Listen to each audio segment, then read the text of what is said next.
Hello everyone! So, lahat kasi ng FYP ko at saka notification ko sa Blue App at saka sa Black App is ito talaga yung lumalabas na sinabi daw ng DTI na sapat at kasyang-kasya na ang 500 para sa darating na Noche Buena ng buong pamilya. Take note, buong pamilya ang sabi.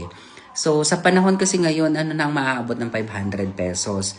Kung sa hamon, ang bibilhin, siguro 1/4 lang ang mabibili kasi 350 pesos yung 1/4. Either process na yon or yung square na binibili, yung ganon, na commercialized na yon. So, doon pa lang is 350 pesos na yung pinaka 1/4 nun. Siguro ang mabibili ng 500 para sa akin ay hamon ng buhay, hindi hamon. Kasi bilang isang OFW dito, sabi nga 'di ba nila sa balita na tanging mga OFW na lamang ang bumubuhay sa turismo, 'di ba? Na sa Pilipinas, 'di ba?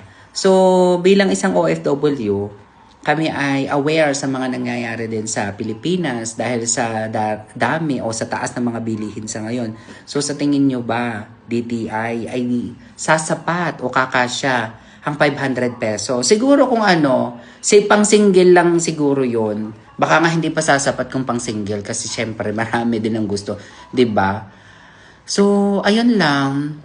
Yung 500 pesos siguro sa hamon ng buhay ang kakasya.